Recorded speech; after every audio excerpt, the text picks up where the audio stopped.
경영학을 이해하는 시간, 비즈니스 환경 변화와 경제 체제에 대해서 말씀드리겠습니다.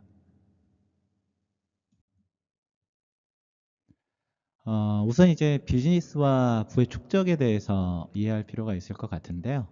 우리가 일반적으로 이제 비즈니스라고 하는 것은 이익을 창출하면서 이제 상품과 서비스를 제공하려고 노력하는 활동이 될 수 있을 겁니다. 그래서 이제 기업이 이익을 창출하기 위해서 지역사회가 필요로 하는 상품이라든가 서비스, 그리고 이제 이런 것들을 제공하면서 직업을 제공할 수가 있겠죠. 여기서 말하는 이제 상품이라고 하는 것은 이제 유형의 생산품으로 볼 수 있을 겁니다. 뭐 예를 들어서 뭐 컴퓨터라든가 음식이라든가 의류라든가 자동차, 설비.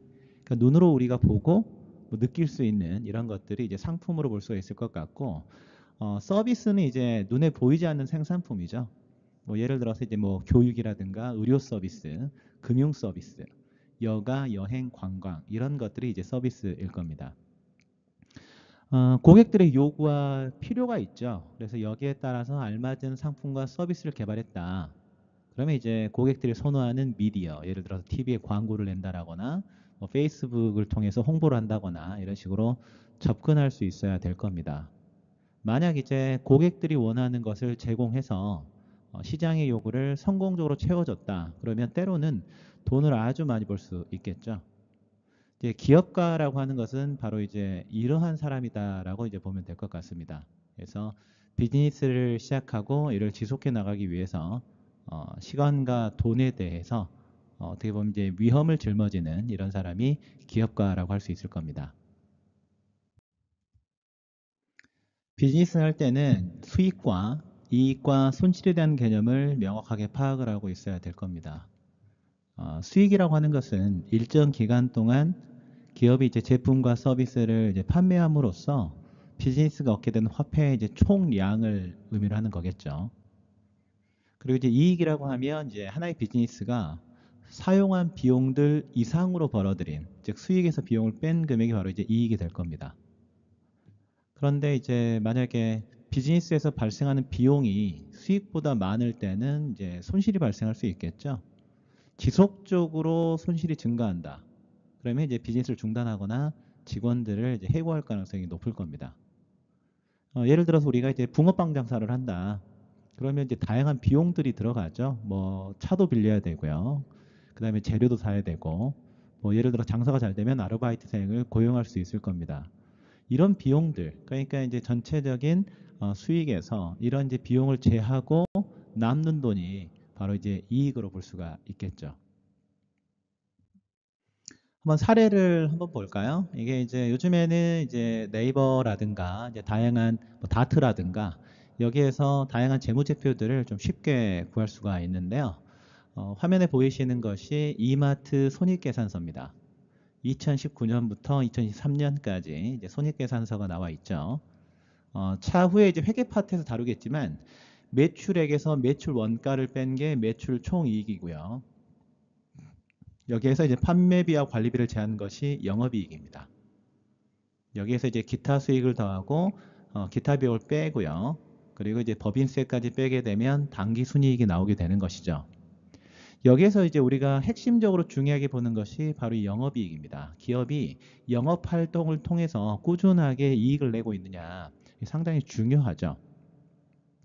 이마트의 경우에는 일단 매출액이요. 이제 꾸준하게 이제 늘어가고 있다라는 사실을 알 수가 있죠. 2019년 대비 늘어났는데 2022년 대비 2023년은 일단 매출이 정체되어 있는 사실을 알 수가 있습니다. 자, 2022년에는 전체적인 매출이 29조 3,324억이었는데요. 2023년에는 29조 4,722억 원이네요. 매출이 늘어나니까 매출 원가가 꾸준하게 이제 늘어나는 부분들이 있는데, 근데 이제 문제가 뭐냐? 사실은 매출 총이익은 늘어났거든요. 2022년 대비 2023년까지 보더라도 일단 매출 총이익은 뭐 한 4천억 정도 늘어나 있는 것을 확인할 수가 있는데, 문제가 뭐냐? 이제 판매비와 관리비가 관리가 안 되는 겁니다. 이건 이제 원자재 가격이 상승한 것도 좀 영향을 주는 걸로 좀 보이는데, 그러니까 이제 이 판매비와 관리비가 2022년도에 8조 1,870억이었는데 이게 8조 7,911억으로 늘어나면서 매출 총이익보다 판매비와 관리비가 더 커버리니까요. 영업이익이 이제 적자로 전환된 이런 이제 사례들을 보실 수가 있는 것이죠. 그래서 이제 법인세를 빼고 당기순이익이요. 일단 2021년에 당기순이익이 1조 5,890억이었고 2022년도에는 이제 1조 원이었는데 이게 2023년도에 1,874억 원 적자를 기록하고 있는 이런 사실을 아실 수가 있습니다. 이런 식으로 이제 영업이익이 줄어들고 적자가 발생하게 되면 다행히 이제 기본적인 기업의 주가에 악영향을 줄 가능성이 좀 높겠죠. 이마트 주가를 한번 살펴보겠습니다. 이게 이제 이마트 주가 추이인데요. 이마트가 한참 뭐 영업이 잘 되고 수익이 잘 났던 뭐 2021년 정도만 하더라도 주가가 19만 1,500원이었는데요. 지속적으로 낮아져 가지고 5만 4,800원까지 떨어졌다가 지금은 한 6만 2,700원 정도에서 이제 머물러 있는 것을 아실 수가 있죠. 현재 이제 이마트에 투자한 사람들의 경우에는 조금 속이 쓰리지 않을까 그런 생각이 좀 드는데요. 시가총액이 1조 7,478억 원 정도로 좀 낮아져 있습니다. 그래서 코스피에서 한 166위 정도를 하고 좀 있네요. 그래서 이런 형태, 그러니까 만약에 그렇다면 내가 이마트를 경영하고 있는 기업가 입장이라면 이런 식으로 이제 마이너스가 많이 발생하면 어떤 의사결정을 해야 될까요? 다양한 의사결정 할 수 있을 겁니다. 오히려 더 공격적으로 투자를 해서 매출액을 늘리겠다 이렇게 생각할 수 있겠지만 아까 살펴봤던 대로 뭐 계속적으로 이제 만약에 적자가 누적된다면 지점도 줄이고 직원들도 해고하면서 비용을 줄이는 형태로 의사결정할 수도 있겠죠. 실제적으로 보게 되면 이제 이마트 폐점 기사를 이제 쉽게 찾아볼 수가 있습니다. 이건 뭐 사실 이마트만의 문제는 아니고요. 우리나라 이제 오프라인의 어떤 대형 유통사들의 경우에는 기본적으로 요즘에 이제 폐점이 많이 이루어지고 있는데요. 이 기사만 보더라도 이마트 또 폐점 2023년에 이제 4개점을 닫았다고 해요. 그래서 이제는 이제 출점하는 족족 매출과 이익이 성장하던 대형마트의 호시절이 끝나가고 있다. 그래서 이제 대형마트가 앞다 또 폐점을 이어가면서 다이어트를 이제 이어가고 있기 때문이다. 이렇게 좀 되어 있습니다. 그래서 기본적으로 이런 식으로 요즘에 이제 오프라인과 관련된 이런 사업 자체가 이제 유치가 되고 이런 것들이 온라인으로 좀 전환이 되면서 기본적으로 요즘에 이제 대형 유통사들이 이제 비용을 줄이는 형태로 의사결정을 하고 있는 이런 상황이다. 이렇게 보시면 되겠습니다. 비즈니스를 하게 되면 당연히 이제 위험을 감수할 수밖에 없을 겁니다. 그래서 이제 수익성이 확실하지 않은 비즈니스에서 발생하는 이제 시간과 돈에 대한 상실, 이걸 이제 기업가가 감당할 가능성이 바로 이제 위험으로 볼 수가 있는 거죠. 그러니까 저만 하더라도 좀 사업하는 사람들은 좀 대단한 것 같아요. 그러니까 약간 기질상의 것들도 좀 있고, 그러니까는 불확실성을 이겨내면서 이제 본인의 어떤 사업체를 일구면서 엄청난 부를 창출할 수 있기 때문에 그런 거거든요. 그러니까 저 같은 경우도 이제 주주로 참여해봤던 적이 있는데 정말 그 사업하기는 정말 쉽지 않더라고요. 우리가 그래서 흔히 이런 얘기를 합니다. 하이 리스크, 하이 리턴이라는 얘기를 좀 많이 하죠. 위험을 많이 부담할수록 돌아오는 수익이 커질 가능성이 매우 높다라는 겁니다. 그러니까 기업의 입장에서도 마찬가지예요. 일반적으로 가장 많은 위험을 부담하는 기업이 가장 많은 이익을 벌어들일 가능성이 큽니다. 뭐 예를 들어서 그 새로운 종류의 자동차를 개발한다. 뭐 엄청난 위험이 수반이 되겠죠. 테슬라만 하더라도요. 전기차? 처음에 이렇게 나왔을 때는 뭐 그게 뭐 필요가 있을까? 전기차? 우리가 현재 내연기관 차들이 너무나 잘 되고 있는데 저거를 굳이 만든다고 해서 사람들이 사용할까라고 했는데 엄청난 그 위험을 짊어지고 그 테슬라라는 그 이제 차량을 또 만들고 뭐 회사 자체를 뭐 세계적인 기업으로 이제 키우지 않았습니까? 예를 들어서 이제 개인들이 조그마한 사업을 하더라도요, 이 위험을 어떻게 다루냐의 문제로 볼 수가 있습니다. 예를 들어서 우리가 이제 커피 전문점을 창업한다라고 한번 가정을 해볼게요. 아마 여러분들 중에서도 나 커피 전문점 한번 내 가지고 운영을 해보고 싶다, 뭐 이렇게 생각하는 분이 계실 수도 있는데요. 이제 프랜차이즈 홈페이지에 가면 기본적으로 이런 식으로 창업하는데 돈이 얼마나 들어가는지가 나와 있습니다. 한번 살펴볼까요? 30평형 정도의 커피 전문점을 창업을 하려면 이러한 이제 비용이 들어간다라고 얘기를 합니다. 일단 가맹금 1,000만 원이 필요하네요. 그래서 상표를 사용하고 본사 제품을 이제 판매하는 권한 뭐 이런 것 때문에 가맹비를 1,000만 원 내야 되고, 그 다음에 이제 계약 이행 보증금으로 500만 원 내야 되고요. 그리고 이제 설계비 500만 원. 인테리어 하는데 확실히 돈이 많이 들어가는 것 같습니다. 그러니까 뭐 가설공사, 벽체공사, 바닥공사, 천정공사, 조명공사 뭐 이런 식으로 쭉 공사를 하게 되면 6천만 원이란 돈이 들어가고요. 자, 간판을 다는데 1,500만 원이 들어가고요. 뭐 커피 머신이라든가 블렌더, 그라인더 뭐 이런 걸 사야 되겠죠. 기기 장비료로 이제 4,700만 원이 들어가고, 뭐 의자, 탁자, 가구류 여기에 이제 1,000만 원이 들어갑니다. 그리고 이제 커피 관련된 주방 용품이라든가 이런 것들로 이제 500만 원, 초도 물품, 뭐 원자재가 되겠죠. 이런 것들 이제 300만 원이 들어가기 때문에 합계가 1억 6천만 원이 들어갑니다.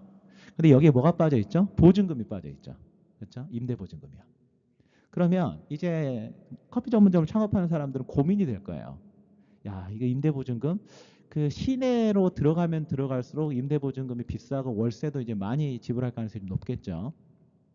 반대로 이제 시외로 빠지면 빠져서 어떻겠습니까? 적어도 비용을 줄이는 데는 도움이 되겠죠.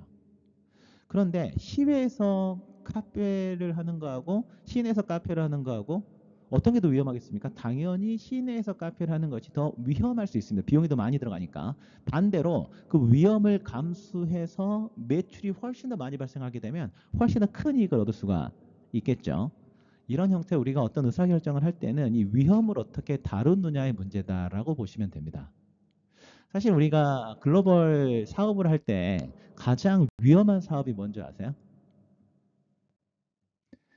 바로 이 제약과 관련된 산업입니다. 약품 산업으로 보면 되는데, 저 같은 경우만 하더라도 제가 이제 첫 직장이 한국의 안센이었어요. 그러니까 존슨앤존슨 계열사거든요. 그래서 주로 이제 특허약 가지고 이렇게 영업을 합니다. 그러니까 우리들은 사실 뭐 머크라든가 존슨앤존슨, 로슈, 노바티스, 아트라제네카, 화이자, 일라이릴리 이런 기업들을 언뜻 들어만 봤지 친숙하지가 않아요. 왜 그런 줄 아세요? 이러한 그 회사들은요, 일반 약으로 승부하는 게 아니고 특허약 가지고 승부를 하는 거거든요. 전문 의약품을 만듭니다.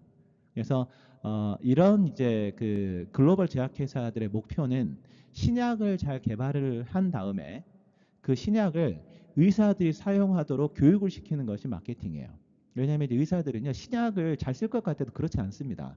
왜 신약을 쓰는 걸 꺼려 하냐면요, 그 신약을 썼을 때 어떠한 부작용이 나는지에 대해서 본인들이 경험을 해본 적이 없기 때문에 부작용을 다루기가 부담스러우니까 그 신약을 잘 안 쓰려는 경향이 좀 있거든요. 그래서 신약도 잘 개발해내는 것이 내는 것이 상당히 중요하고, 그걸 통해서 의사들의 이제 처방 습관을 이제 바꾸는 게 상당히 중요한데, 근데 이제 그 왜 이 제약회사가 위험이 가장 크냐면, 기본적으로 우리가 뭐 임상 실험을 하잖아요. 근데 사람에게 약을 써서 그 사람에게 어떤 문제가 없어야 되거든요.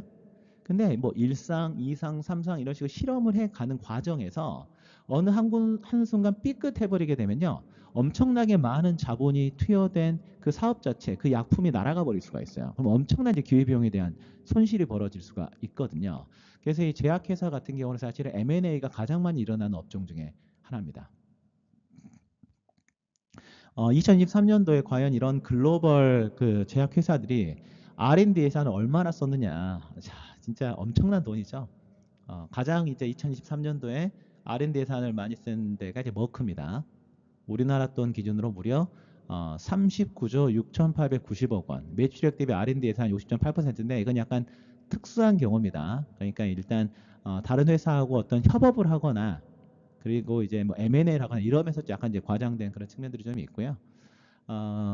대체적으로 보면 10조에서 20조 정도 사이 규모의 그 돈을 R&D 예산으로 좀 지출하는 것 같아요. 그러니까는 존슨앤존슨 같은 경우도 R&D 예산이 19조 6,300억 원, 그래서 매출액 대비 R&D 예산이 17.7%였고요.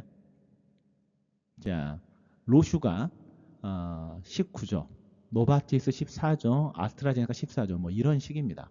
자, 엄청나게 이제 많은 돈들을 실제 R&D 예산으로 쓰고 있겠죠. 표로 보게 되면 이제 이런 형태로 쓰게 되는데, 그러니까 이런 식으로 막대한 R&D 예산을 씁니다. 그래서 엄청난 위험을 부담하고 있는 거예요. 다만 이런 것들을 통해 가지고 제대로 된 비만 치료제를 개발한다.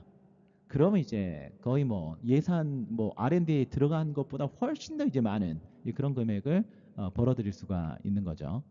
그래서 우리 실제적으로 이제 코로나 때도 실제 이런 백신들을 만들면서 제약회사들 돈을 엄청나게 벌었고요.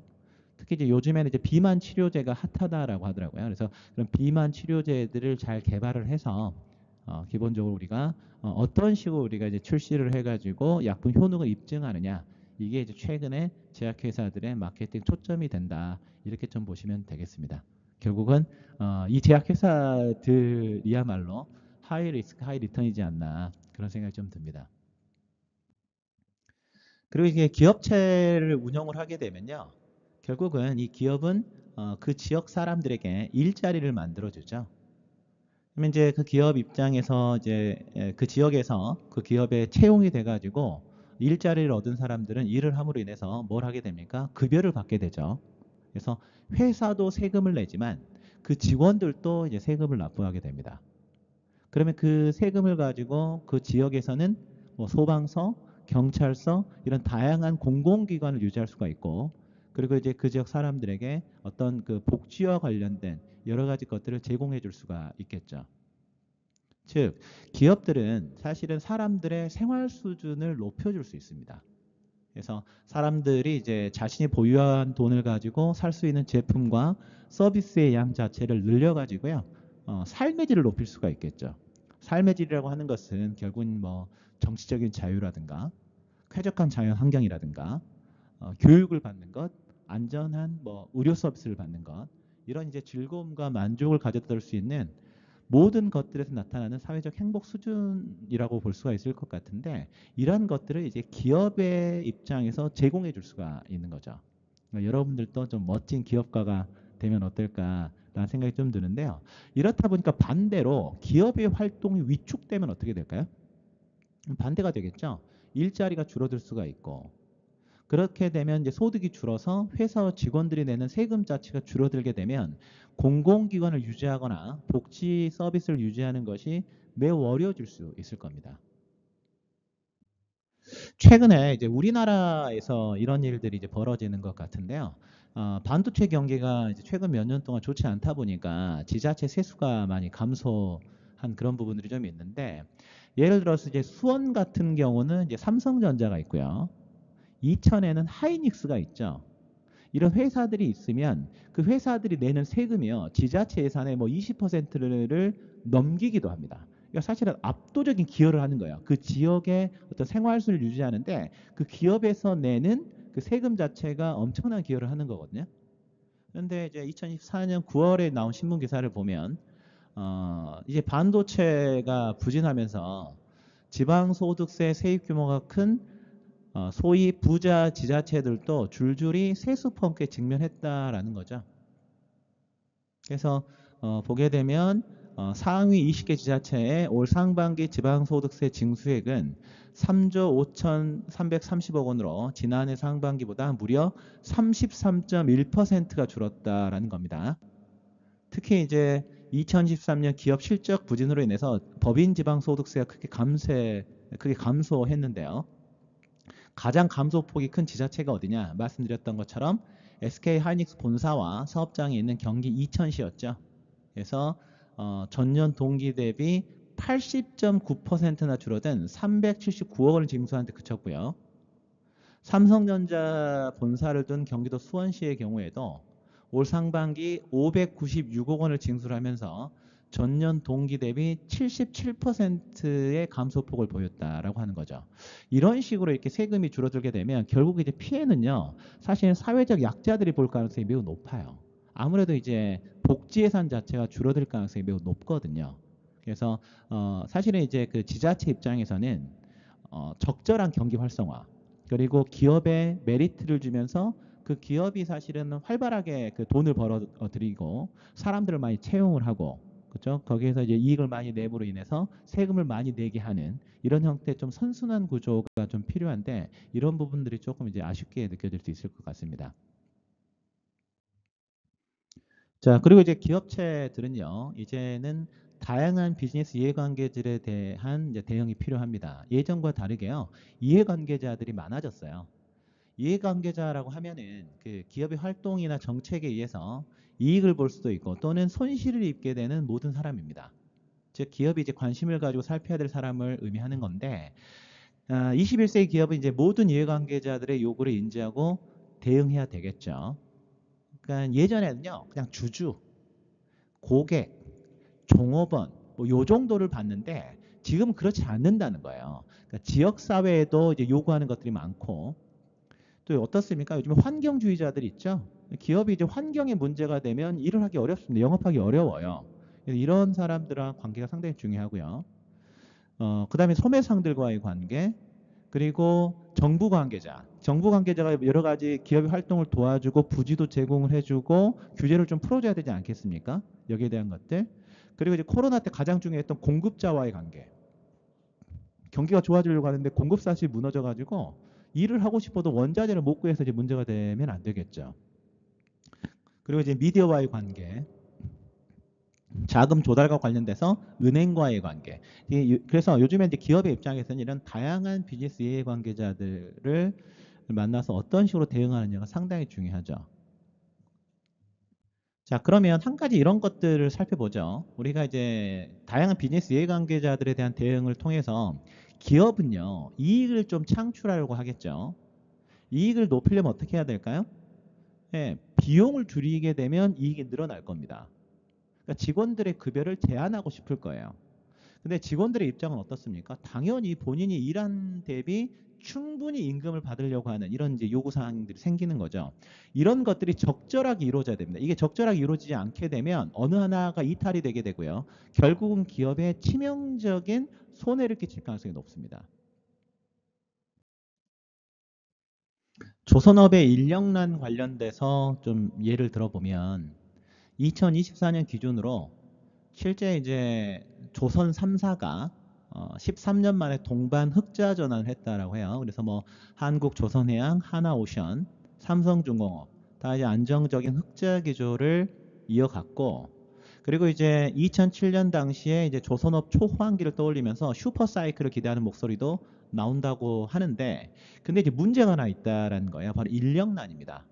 그러니까 조선업 자체는 이제 배를 만드는 산업이기 때문에 그 어떤 산업보다도 오래 숙련된 현장 인력이 중요하거든요. 그런데 그 보면 이제 조선업 호황기였던 2014년에는요.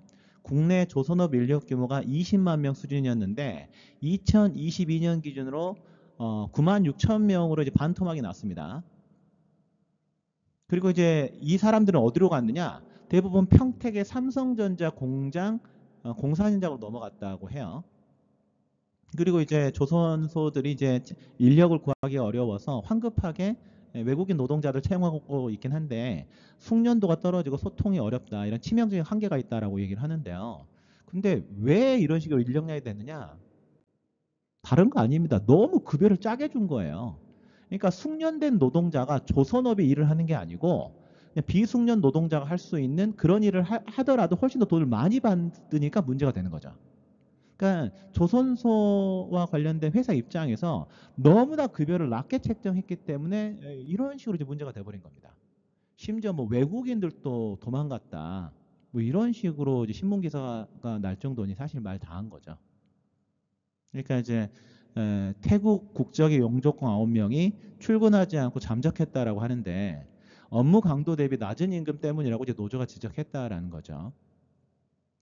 실제적으로 이제 내국인도 마찬가지인데 조선업에 몸담고 있는 A씨, 뭐 5년차 호구 월급, 뭐 이렇게 약간 자극적으로 이제 신문 기사가 나왔는데 2019년에 입사한 A씨가 연장 근무 61.5시간, 휴일 72시간을 일하고 자, 기본급, 시간의 수당, 연차 수당 뭐 이런 거 다 여기에요. 세금, 국민연금, 건보료 떼면 330만 원을 받았다라고 하는데 시간의 수당하고 연차 수당 제외하면 200만 원 초반대라고 하니까 너무 급여 수준이 낮죠.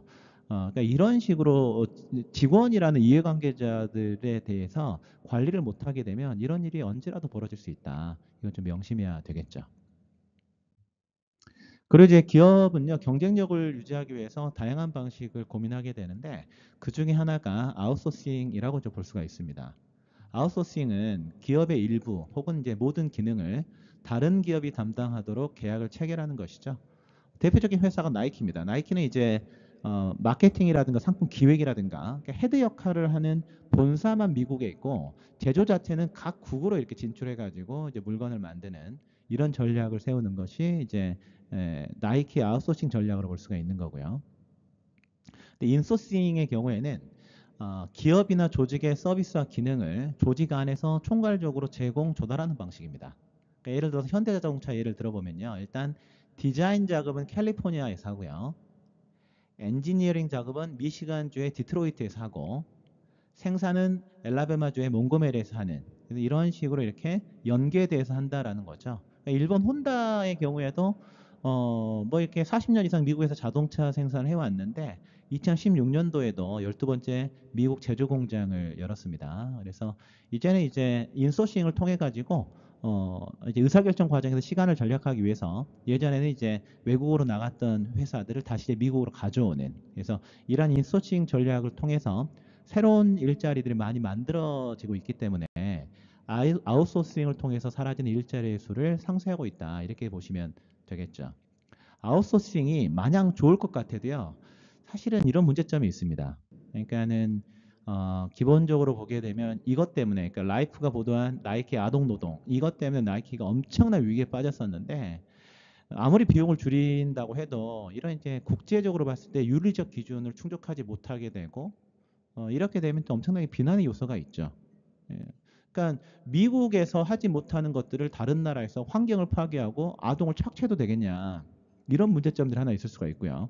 또 하나의 문제점은 사실은 이제 다양한 국가에서 제조를 하기 때문에 상품의 질에 대한 담보가 좀 떨어질 수 있다는 점 이런 것들도 좀 문제가 될 수가 있으니까 어떤 게 좀 유리할지는 좀 살펴봐야 되겠습니다. 자, 그러면 이제 첫 번째 시간 마무리하면서요. 한번 이런 부분들을 여러분들이 생각해 보면 좋을 것 같습니다. 일단 이마트의 시가총액이 얼마인지 한번 확인해 보면 좋을 것 같고요. 두 번째, 쿠팡의 시가총액이 얼마인지 한번 확인해 보기 바랍니다. 아마 깜짝 놀랄 것 같은데요. 그리고 그 두 기업 간의 시가총액이 크게 차이가 나는 이유가 과연 뭐라고 생각하는지 한번 정리해 보면 좋겠습니다.